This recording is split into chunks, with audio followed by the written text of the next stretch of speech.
जो भी आदमी तुम्हारे घर के मैटर में इंटरफियर करेगा बाहरी, अगर अपना घर चाहते हो कभी ना टूटे, कभी किसी बाहरी आदमी को अपने घर में इंटरफियर मत करने दो।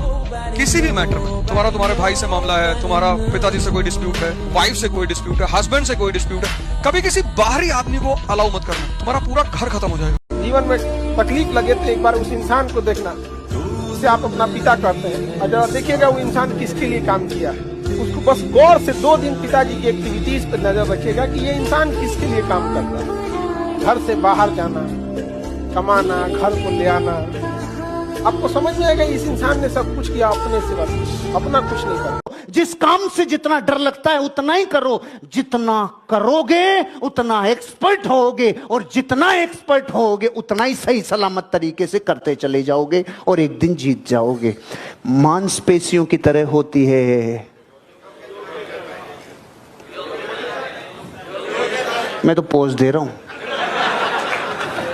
पता है यूपीएससी की परीक्षा वर्ल्ड के टॉप 3 टफेस्ट एग्जाम में से एक होती है। सबसे पहले चाइना का गाओकाओ आता है, दूसरा इंडिया का आईआईटी एडवांस आता है, और तीसरा भारत का यूपीएससी सिविल सर्विसेज का एग्जाम आता है। तो आप जब भारत के नहीं विश्व के टॉप 3 टफेस्ट एग्जाम में बैठ रहे हो तो कम से कम अपने आप को इस बात का क्रेडिट दो कि तुमने इतनी हिम्मत तो की कि वर्ल्ड के टॉप 3 टफेस्ट एग्जाम में आप कम से कम पार्टिसिपेट तो कर रहे हो। अपने आप को इस बात का ही क्रेडिट दे दो।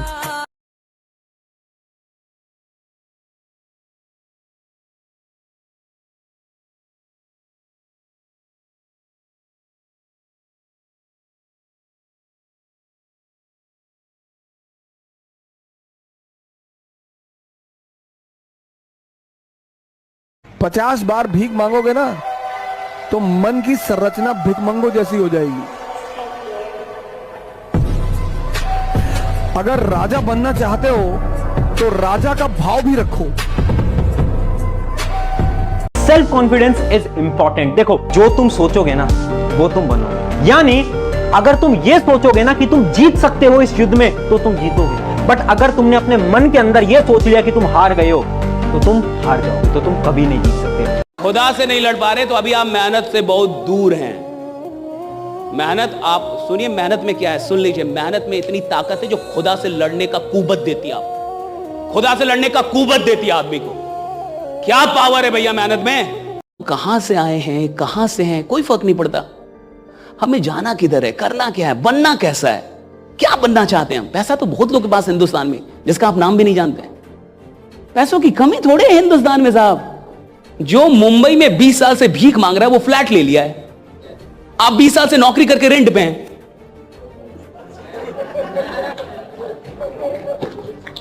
जो मुंबई में, और आपको विश्वास ना हो तो आप सबके पास मोबाइल है, स्मार्टफोन है, जमाना इंटरनेट का है। आप आज गूगल कीजिएगा the beggar who bought his flat in Mumbai. Hindi में लिखिएगा भिखारी जिसने मुंबई में अपना घर लिया। वो नाराज रहते हैं हमसे, हमारी बात नहीं होती, पर ये नहीं जानते बात ना होने से किसी की याद कम नहीं होती।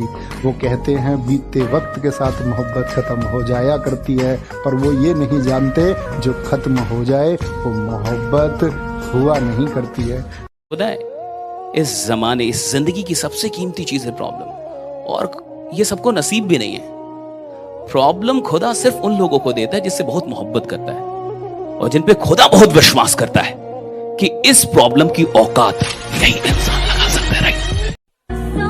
देखिए, जहां आपको तकलीफ बतानी पड़े वो रिश्ता ही क्या, रिश्ता वो जो चेहरा देख के तकलीफ बता दे। अमीर आदमी प्रॉब्लम को एक मौके की तरह देखता है कि अगर मेरी जिंदगी में कोई प्रॉब्लम आई है, यानी खुदा चाहता है कि मेरी औकात बढ़ जाए। राइट, वो चाहता है कि मैं कुछ नया सीखूं, वो चाहता है मैं कुछ नया करूं। अमीर आदमी प्रॉब्लम को प्रॉब्लम के ढंग से देखता ही नहीं। कोई नाराज है, ये प्रॉब्लम है, लेकिन इसमें एक मौका है क्या सीखने का, कि किसी नाराज आदमी को कैसे मनाया जाता है। मुझे लॉस हो गया, ये प्रॉब्लम है, लेकिन इस लॉस से मैं क्या सीख के और कहां से फिर शुरू कर सकता हूं, यहां एक मौका है, एक नई शुरुआत। जीवन में तकलीफ लगे तो एक बार उस इंसान को देखना जिसे आप अपना पिता कहते हैं, और जब देखिएगा वो इंसान किसके लिए काम किया है, उसको बस गौर से 2 दिन पिताजी की एक्टिविटीज पर नजर रखिएगा कि ये इंसान किसके लिए काम करता है। घर से बाहर जाना, कमाना, घर को ले आना, आपको समझ में आएगा इस इंसान ने सब कुछ किया अपने से, बस अपना कुछ नहीं करा। बेटा मुझे इग्नोर मत करना, मैं दुर्गा माता हूँ। आज तुम्हारे घर 3 घंटे में खुशखबरी आने वाली है। बस तुम वीडियो को लाइक करके चैनल को सब्सक्राइब कर देना और जाते जाते कमेंट में जय माता दी।